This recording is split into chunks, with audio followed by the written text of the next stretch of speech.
사랑하는 후배님들 함께 이런 좋은 시간 계속 보냈으면 좋겠는데 벌써 헤어지게 해서 너무 아쉽고 또 곧 이런 기회가 왔으면 좋겠다 싶습니다. 우리 신순 목사님 전화를 한 6개월 전에 주셨을 때 나한테 이런 시간을 그런 좀 언제 하겠냐 그래서 아무래도 그냥 맨 끝에 고민 좀 하다가 하면 좋겠다 이랬는데 여기 와가지고 있는 동안 이거 빨리 했으면 좋을 뻔했겠다. 매일 생각이 바뀌고 매일 어떻게 이 목사님들과 또 말씀을 나눌까 그게 고민되고 그래서 하여튼 정말 앞으로 뭐라든 매도 먼저 맞는 사람이 낫겠다 생각이 들었습니다. 하여튼 주신 시간을 어떻게 이 귀중한 시간을 보낼까 생각을 하다가 제가 목회 초기 때부터 고민했고 또 계속 목회를 하는 동안에 연구하게 되고 또 깊이 생각하게 됐던 한 주제에 대해서 함께 나누는 것이 좋다 생각이 들어서 시간 말씀을 드리겠습니다. 사실은 7시간짜리인데 29분 안에 요약하게 말씀을 드리려고 합니다. 그리고 목사님들 척하면 척하시는 분들이니까 그냥 이렇게 개념들만 전달해 드리면은 충분히 이해하시려고 생각하고 저도 아직 계속 연구 중이고 또 여러분도 함께 도움되셨으면 합니다. 제가 그 목회 첫해 그 재림연수원에 갔을 때 그때 누가 계셨냐면 제가 이제 혼자 산에 기도하러 이렇게 들어갔을 때 기도하러 갔을 때 보니까 누가 이렇게 이미 와 계신 분이 계셨는데 그분이 누구냐면 곽정환 목사님이셨어요. 여러분 누군지 다 아시죠? 안타깝게도 우리 교회를 떠나신 분인데 그분하고 이제 대화를 시작해서 한 2시간을 대화를 나누는데 그때 이제 교단에 대한 문제 그리고 연애신에 대한 문제 또 특히 조사심판 문제 이런 것들에 대한 아주 부정적인 생각들을 얘기하시더라고요. 그래서 이 문제가 정말 심각한 문제다 이런 생각이 들었습니다. 제가 이상우 박사님도 이제 방송 문제로 콘텐츠 허락 문제로 만나 뵙고 하면서 그랬는데 그분이 또 떠나시면서 교단에 굉장한 흔들림 그리고 선교적인 악재로 작용하고 있지 않습니까? 그래서 이 문제가 우리가 이 재림교회의 미래와 또 현재를 책임지는 목사들로서 함께 고심하고 기도해야 될 정말 큰 주제가 아닐까 생각하면서 제가 그때 이후로 계속해서 고민했던 이 주사심판 문제에 대한 어떤 제 나름의 그동안의 깨달음과 또 이해를 조금 나누고 여러분도 계속 더 발전하시고 또 그래서 또 나눌 수 있는 기회가 있으면 좋겠습니다. 먼저 제목은 하나님을 살리는 증인들. 제목이 좀 어감이 이상할 수 있습니다. 살린다. 근데 어떤 의미인지 조금 이따 설명을 드리겠습니다. 요한복음 15장 1절과 5절에 보면 그림이 하나 나오죠. 나는 참 포도나무, 예수님이 포도나무시고 그리고 내 아버지는 농부 그리고 그 다음 절 너희는 무엇? 가지. 요한복음 15장을 대할 때마다 늘 좀 이 그림을 보면서 어떤 복음보다는 뭘 느꼈냐면 이 오구절들이 눈에 들어왔어요.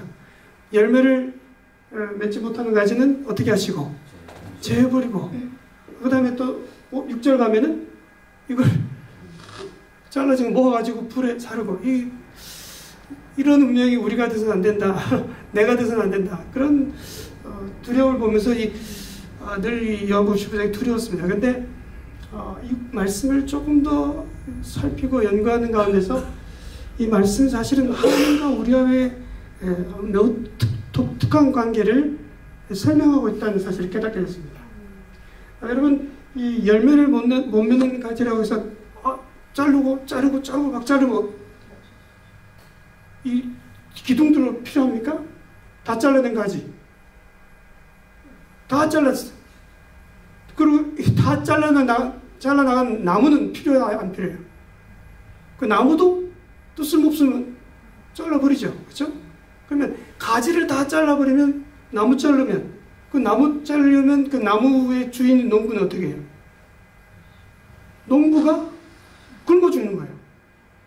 그렇잖아요. 그러면 이 가지가 열매를 맺는 거는 열매를 자기를 위해서 맺는 겁니까? 아니면 누구를 위해서? 농부 먹여 살리자고 맺는다는 것이죠. 그래서 여러분 15장 8절에 오면 이 말씀 있죠. 너희가 과실을 많이 맺으면 결과는 누구? 네? 아버지께서 무엇을 받는 거예요? 영광을 받으시는 것이 목적인 것이. 하나님의 영광을 위하여 존재하는 것이 포도나무고 우리는 그 가지. 그러므로 농부에게 있어서 이 가지는 하나하나가 너무너무 소중한 존재라는 거예요. 우리가 그 가지로서 하나님이 꼭 필요한 존재라는 거예요. 우리가 보통 하나님을 우리에게 필요한 분, 하나님 당신 우리에게 꼭 필요합니다라고 느끼지만은 그 반대로 하나님이 우리를 절실히 필요한 상태라고 하는 것이 요한복음 15장의 관계라는 거예요. 사실은 한 목숨이라는 것이에요. 그래서 이 하나된 관계, 필요한 존재의 관계라는 것을 어디에서 우리가 발견하게 되냐면 하늘 대법정 장면에서 확실하게 발견하게 됩니다. 하늘의 법정이 있죠. 이 법정에 이 법정이 세워진 것은 계시록 12장에 있는 이 전쟁 때문에, 그렇죠? 하늘의 전쟁이 있으니 미갈과 산의 용과 싸우는 이 전쟁. 근데 이 전쟁이 여러분 물리적인 싸움일까요? 아니면 법적인 싸움일까요? 하나님이 사단을 이렇게 멸하실 수 있는 힘이 없어서 저렇게 살아있습니까? 아니죠. 무슨 이유 때문에? 무언가 다툼이 있는 법적 문제 때문에 하나님이 차마 이 사단을 아직 멸하지 않고 계신 거예요. 모두가 vindication, 하나님의 공의를 입증할 때까지 기다리는 거예요. 이게 지금 6천년 그리고 영원 동안 결과를 보게 될 것입니다. 왜냐하면 사단이 천사 몇 분의 1? 3분의 1이나 미혹했기 때문에. 어마어마한 숫자 아닙니까? 그냥 죽여버리면 될 것 같은데 그게 아니에요. 그렇죠? 신소망 11장에 보면 이 작은 세계, 이 지구는 우주의 무엇? 교과서이다. 이 땅에서 이루어진 이 사건들이 온 우주가 겪게 될 영원한 운명과 관련되어 있다는 것이죠. 대전주 161페이지 보면 이렇습니다. 세상 법정의 공판에 대하여 사람들이 나타내는 가장 깊은 흥미도 어디에? 생명책에 기록된 이름들이 온 세상의 심판장 되시는 하나님 앞에서 심사되는 어디? 하늘 법정에 기울이는 흥미에 비하면 다만 희미한 것에 불과하다. 하늘 법정 문제가 그토록 심각하다는 것입니다. 자, 그러면 이 법정의 구조 아시죠? 재판관이 있고 그 다음에 검사가 있고 변사가 있고 배심원이 있고 피고가 있고 증인석이 있죠. 또 뭐 방청객이 있을 수도 있겠죠. 자, 그럼 이 하늘 법정에서는 판사가 누구실까요? 당연히 공명정대하신 우리 하나님이시죠. 검사는 누굴까요? 검사.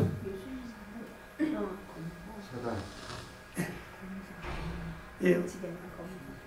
당연히 검사는 사단 마귀죠. 그래서 이 교회들에서 강의하다 보면 감사에 예수님 이렇게 나오는 경우가 있어요.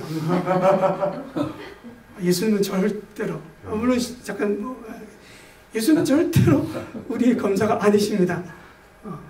참소하던 자, 하나님 앞에서 밤낮 참소하던 자가 쫓겨났다. 이 검사는 사단이에요. 변호사는 누구십니까? 예수님이에요. 여러분 최근에 그 어떤 한국 여자 변호사가 나타나야 할 때 안 나타나고 그래가지고 아주 곤욕을 지금 치르는 사람들이 있습니다. 변호사 잘못 만나면 큰일 나는 거죠. 근데 우리 이 변호사는 누굴까요? 예수 그리스도 우리 주님이십니다. 히브리 4장 14절 우리 함께 읽어볼까요? 시작. 그러므로 우리에게 큰 대장이 승천하신 자 곧 하나님 아들 예수시다.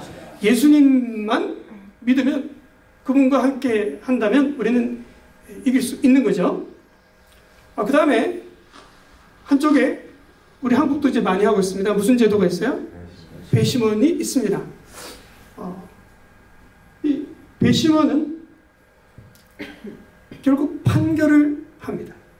언도는 누가 하지만 재판장이 하지만 그렇죠? 이 배심원 성경에서 누굴까요? 계시록 4장 10절로 11절에 보면 24장로들이 오자의 안신 앞에 엎드려 세세토록 사신 이에게 경배하고 자기의 멸관을 보좌 앞에 던지며 가로되 우리 주 하나님이여 영광과 존귀와 능력을 받으시는 것이 합당하오니.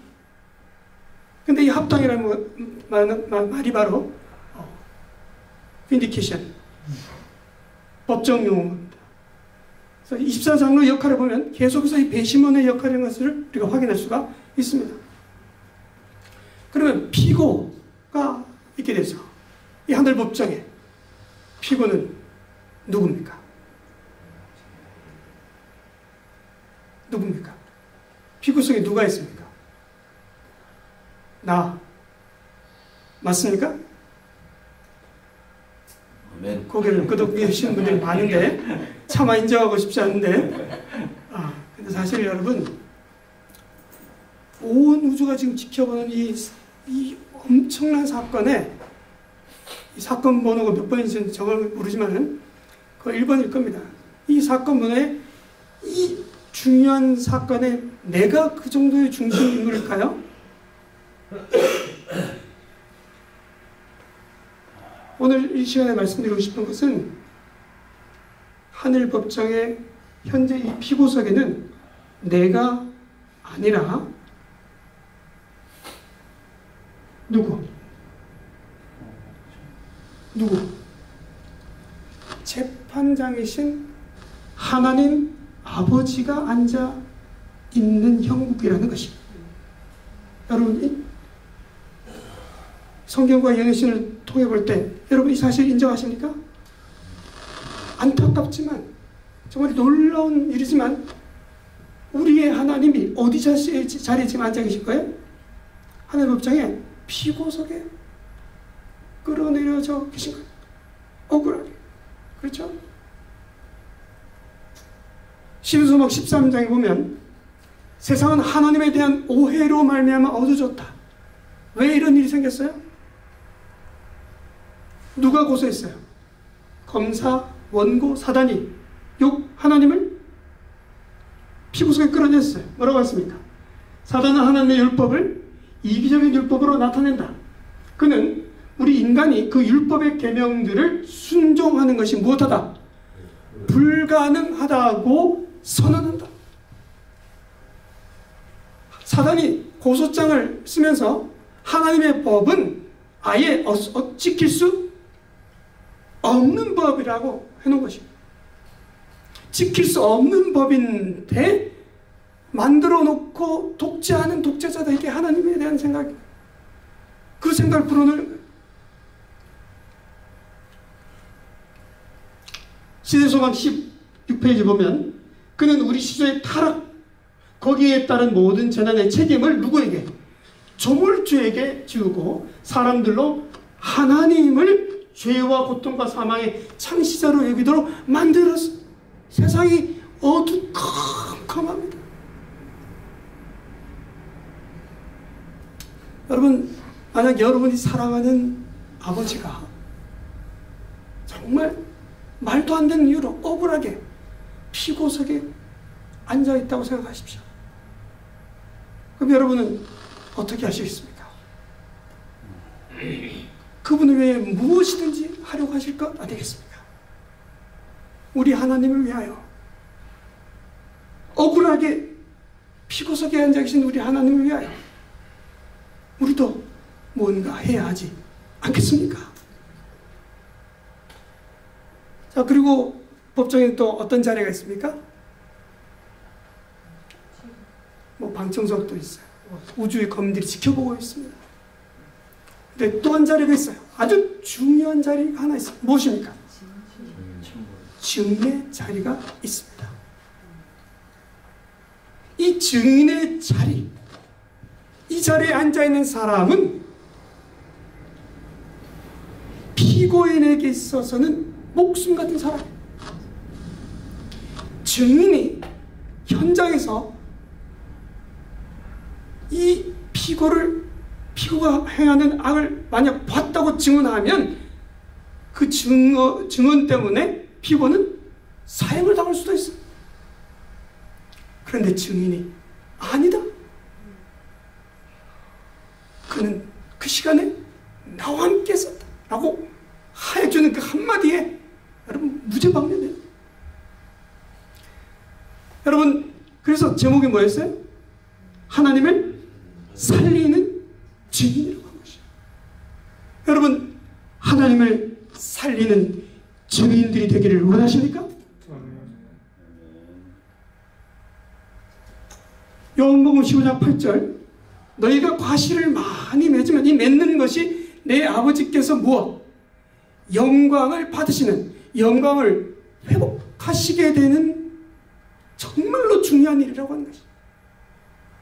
나 구원, 내가 살아남기 위해서 의롭게 되는 그런 개념 아니라는 것입니다. 온 우주 앞에서 펼쳐진 이 놀라운 재판에서 하나님을 위한 증인이 되는 것이라는 것입니다. 근데 여러분, 이 땅에 세 번의 재판이 있습니다. 두 번은 이미 있었습니다. 무엇일까요? 첫 번째 증인으로 불려난 사람이 있었어요. 누구요? 첫째 아담입니다. 하나님의 법을 놓고 지킬 수 있는 법인지 없는 법인지를 놓고 씨름할 때 아담이 실패했습니다. 근데 여러분, 그 아담의 실패가 누구 실패였어요? 하나님 실패. 그것 때문에 우리 온 인류가 지금 이 지경에 있는 겁니다. 그런데 결국 하나님은 패하시고 사단이 승리하면서 이 땅 자체가 사단의 것이 됐어요. 그래서 두 번째 이심이 벌어졌는데, 고등법원입니다. 둘째 증인으로 누가 나오셨을까요? 둘째 아담 예수께서 오신 것입니다. 여러분, 이 둘째 아담 예수께서 오셔서 이루어내셨나요? 그분의 일생 동안 단 한 번이라도 생각으로라도 범죄했다면 저와 여러분에게 구원이 있습니까? 없습니다. 기회 자체가 없어져요. 근데 그분은 다 이루었다,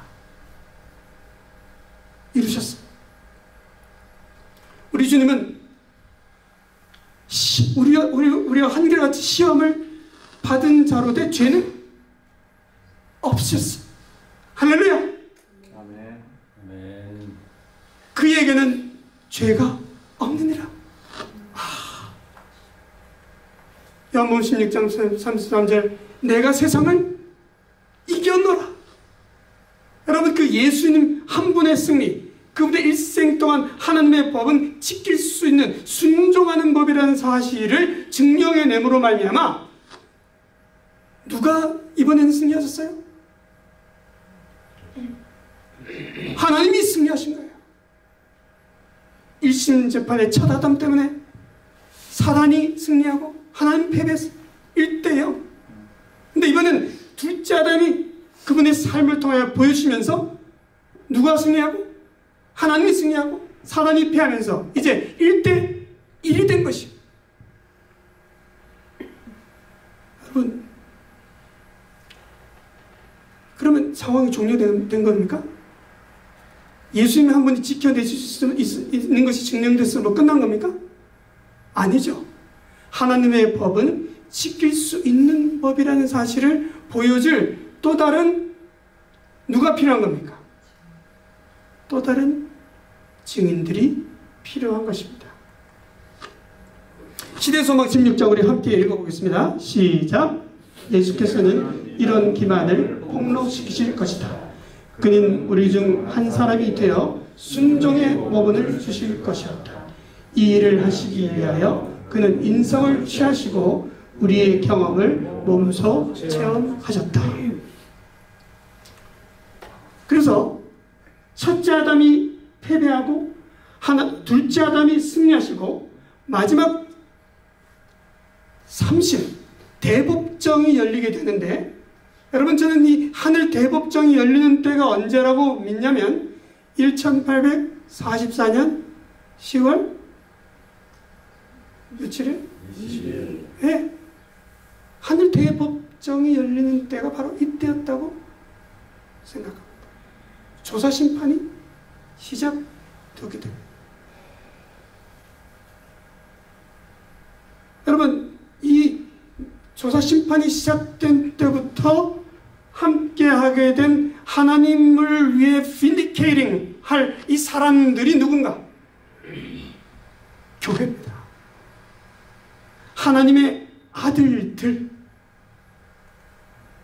로마서 8장 19절에 보면 피조물에 고대한 바는 하나님의 아들의 나타남이에요. 아들들의 나타남이에요. 아들들의 나타남이에요.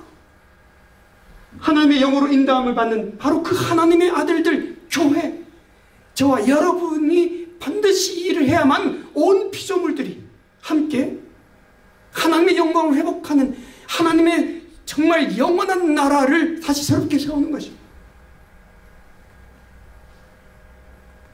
이 일이 이루어지기 위해서는 어떤 일이 확실히 증명돼야 합니까?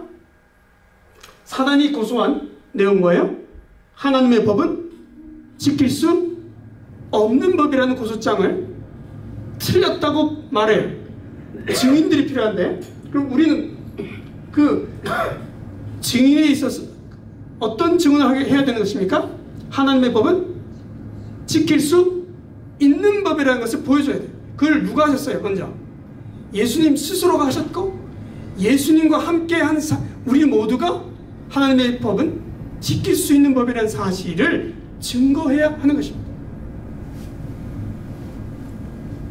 근데 여러분 법정에 가면 양쪽의 증인들이 있어요. 검사 측 증인이 있습니다. 이 하늘 법정에서 어떤 이들일까요? 당연히 불신자들이고요. 또 제가 보기에는 율법주의자들입니다. 왜냐하면 율법주의자들은 그 율법을 지키려고 노력하고 애쓰고 애를 쓰지만 결국 못 지키고 절망하고 그 하나님 법을 결국은 못 지키게 되더라고 고백할 사람들이기 때문에. 자, 그러면 반대쪽에 누가 있어요? 바로 피고, 그리고 피고의 우리에서 피고 측 증인이라고 부르고, 또 한 가지는 또 똑같이 변호사 측 증인이라고 불러요. 피고 변호사는 하나예요, 하나. 이 피고 측 증인은 누굴까요? 개신교인들을 포함한 모든 그리스도인일까요? 저는 그렇다고 생각하지 않습니다. 왜냐하면 그들은 이미 하나님의 몇째 계명을, 넷째 계명을 이미 발로 밟고 있는 사람들이에요.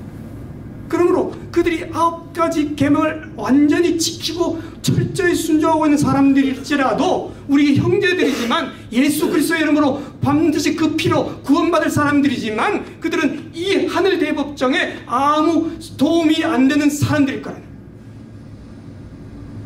하나님의 법은 지킬 수 있는 법이라는 사실을 증명하기 위해서는 모든 법을 회복하는 사람들이 필요한 것입니다. 무너진 단을 수부할 유일한 교회가 있습니다. 바로 저와 여러분이 속한 그 이름도 유명한 제7일 안식일 예수 제1일 교회라는 것이요. 여러분, 저는 이 사실을 생각할 때 얼마나 우리의 위치가 중요한가. 우리 외에는 이 일을 할 사람이 아무 사람도 없어. 아무리 이 땅의 위대한 존재들도 우리에게 그들의 운명이 달려있는 것이. 다른 형제 자매들, 우리를 이단시하는 친구들 정말 몰라도 정말 한참 모르는 거예요. 우리가 아니면 그들의 구원도 끝이에요. 그렇지 않습니까? 이 일을 우리가 해내지 않으면 저 사람들은 가망 없어. 그리고 그들에게 이 사실을 깨우치고 함께 이 사역에 동참하게 만드는 것이 우리가 해야 될 일이라는 것이. 여러분, 어떤 교단에 속하고 교단에게 돌아오고, 저 그거 중요하다고 생각하세요.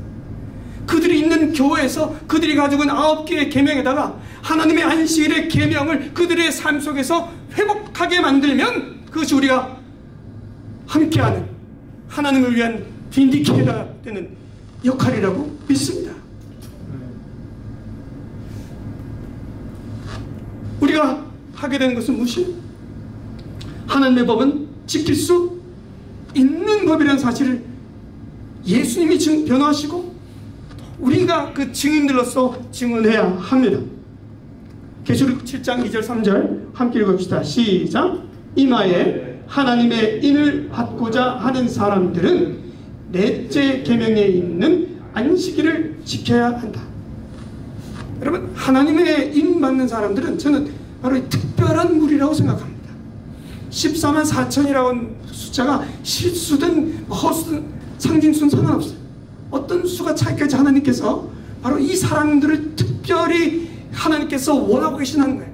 이 일을 이룰 유일한 사람들이라고 하죠.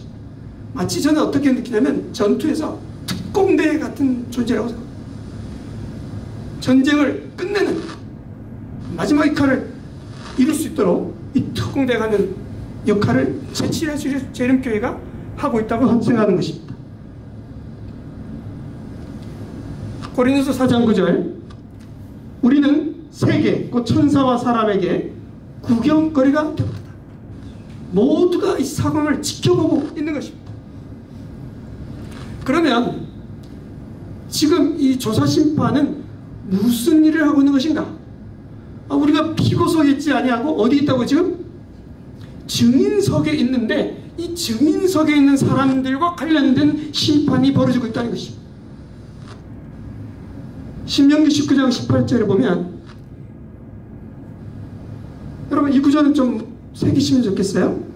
제사장은 자세히 못하여 사실하여 팩트를 살펴서 그 증인이 위증인이라 그 형제를 거짓으로 모함한 것이 판명되는지를 살펴야 해요. 증인으로 나왔다고 해서 그 사람이 그냥 한 말을 다 믿지 않습니다. 김증인 나오세요 그랬어요. 그랬더니 한 사람이 나왔습니다. 선서하고는 당신은 그 현장에서 있었습니까? 없었습니다. 그러면 누구란 이 사람을 이 피고를 알고 있습니까? 잘 모릅니다.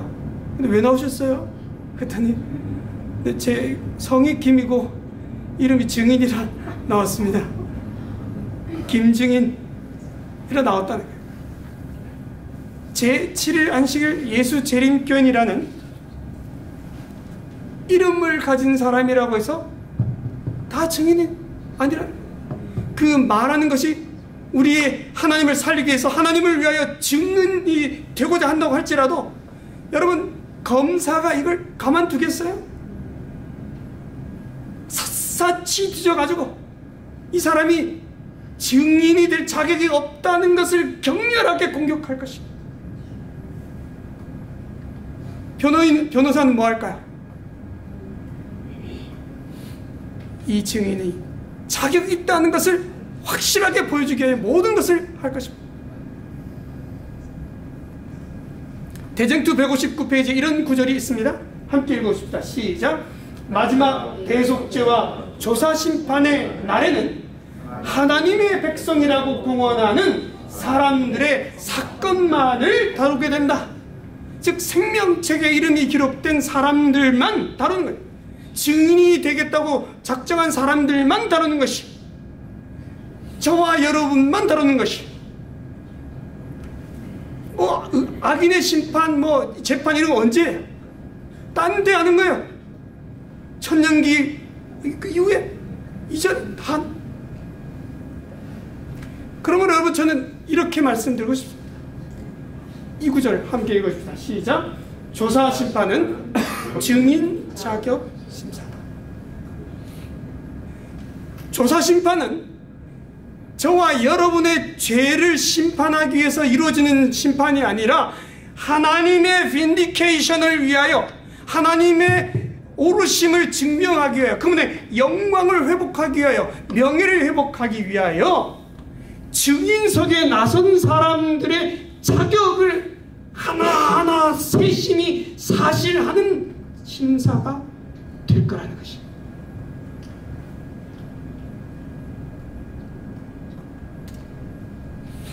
계시록 20장 12절에 보면 이 일을 위해서 책들이 펴 있습니다.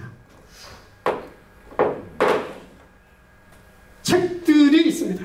생명책 하나만 있지 않고, 자, 그러면 생명책이 있고 기념책이 있고 죄책 혹은 기록책이 있습니다. 이 세 책 중에 어느 책이 가장 중요할까요? 생명책. 당연한 답을 하실 거라고 알기 때문에 이런 질문을 하는 거죠. 제가 어디에 가서 물어도 다 이렇게 답을 하십니다. 당연하게 맞죠? 우리 이름이 생명책 기록 다 안 돼 있으면 끝나는 거죠. 근데 여러분, 이 구절을 한번 보십시오. 대쟁투 161페이지입니다. 시작. 누구든지 회개하지 않고 용서받지 못한 채 기록책에 죄를 남겨두고 있으면 그들의 이름은 생명책에서 지워지고 그들의 선행의 기록도 하나님의 기념책에서 지워질 것이다. 생명책이 가장 중요한 책이지만 그 책이 무슨 책의 영향을 받고 있어요? 기록책. 기록책, 죄책의 기록에 의하여 삭제되기도 하고 기념책의 기록도 다 지워지는 거예요. 그러므로 저와 여러분이 지금 살아가는 모든 삶의 기록들이 정확하게 기록될까요? 그 모든 기록들을 볼 때에 우리가 우리의 죄책에 단 하나라도 남겨져 있으면 될까요? 안 될까요? 안 됩니다. 그런데 여러분이 지은 그 어떤 죄가, 이건 설교점인데 죄송합니다. 그 모든 죄가 예수님의 십자가 피로 깨끗하게 용서받지 못할 죄가 하나라도 있나요? 없죠. 그러면 저와 여러분은 무엇하기만 하면 회개하기만 하면, 미뤄도 필요 없는 거예요. 즉각적으로 회개하기만 하면 돼요. 회개하면 무엇이? 그리스도의 보혈의 피가 우리를 깨끗게 하시기 때문에 여러분, 우리의 죄책에 기록된 기록들이 용서받았음, 그리고 나중에는 이 조사심판 기간에 도말이라고 하는 것을 경험하게 될 거라는 거죠. 도말은 무엇이에요? 깨끗이 지워짐, 하나도 남지 않고 지워짐. 거기에 여러분 하나라도 남겨진 죄가 없게 되기를 바랍니다. 다 이게 예수의 피가 있는데 뭘 걱정해요? 그렇죠. 그러면 우리의 생명책에 이름이 기록되죠. 남아있게 되죠. 흐리지 않고. 그러면 여러분, 이 구절은 우리가 마음속에 함께 새기십시다. 대쟁투 161페이지 다 함께 시작. 그러나 진심으로 죄를 회개하고 믿음으로 그리스도의 피를 그들의 속죄 제물로 주장한 사람들에게는 하늘의 책에 기록된 그들의 이름 아래 용서받았다는 말이 기록된다. 여러분, 우리의 삶으로 하나님의 법은 지킬 수 있는 법이라는 말을 차마 못할 수밖에 없는 우리의 죄를 생각할 때 두렵지만, 우리에겐 무엇이 있어요? 그 한 방울로도 모든 것을 정결케 할 수 있는 강한 클리너, 예수 그리스도의 보혈이 우리에게 있음을 믿고 여러분 하나님의 증인 자격에 당당히 자신 있게 서셔야 되기를 바랍니다. 우리는 한 가지 책을 더 가지고 있어요.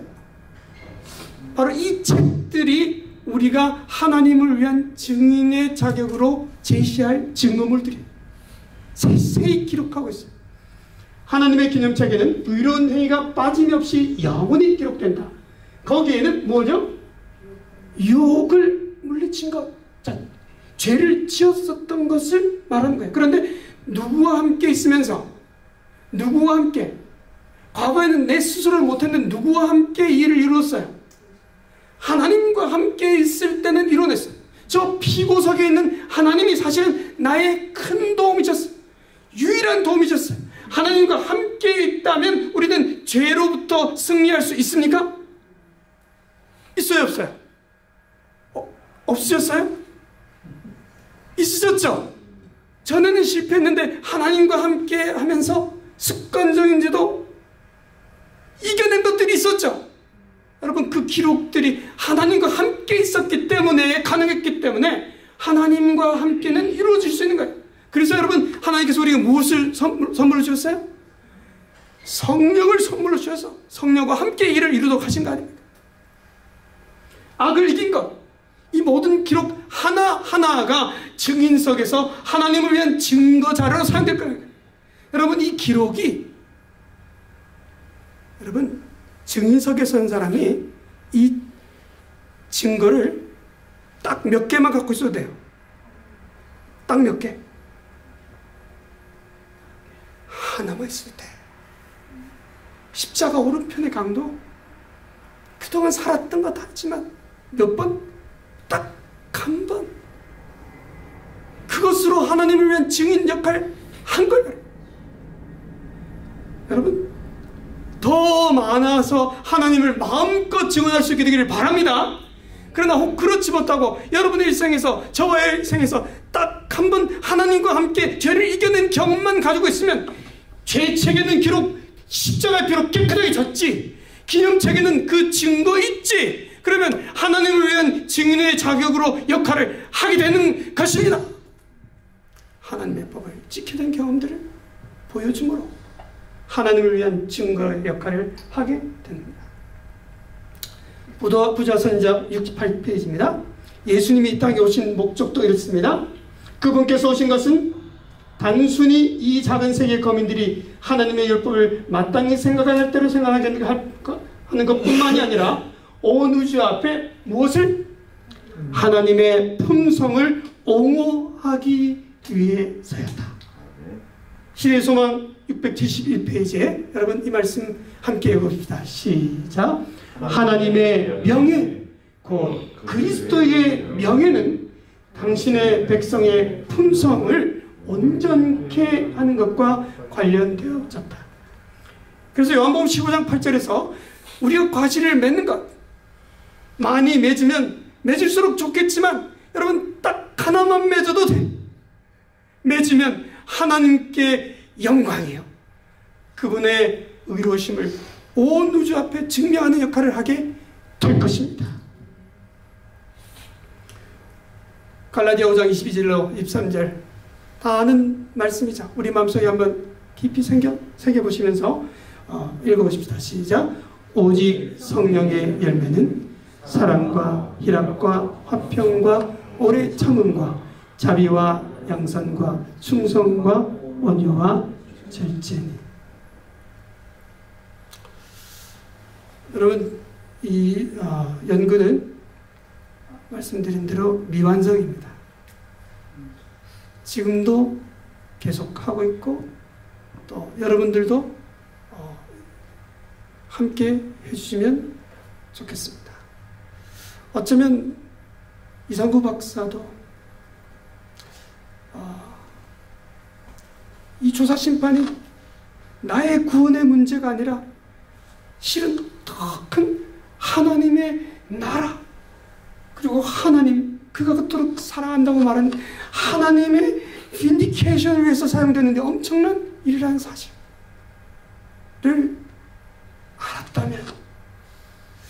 그런 일들이 벌어졌을까? 곽정원 목사님 마찬가지. 지금 혹 여러분의 마음속에 작은 의문들, 어떤 의문들이 있을지 모르지만 우리가 이 문제들을 해결하면서 정말 성경과 연일시를 통해서 우리에게 맡기신 이 막중하고도 유일무이한 책임과 사명을 감당하는 우리가 모두가 되도록 우리 간절히 기도하고 간절히 하나님을 붙잡는 우리 모두가 되시기를 바라면서 말씀을 드리겠습니다. 이 시간 잠깐 개인 기도 시간을 가지면 합니다.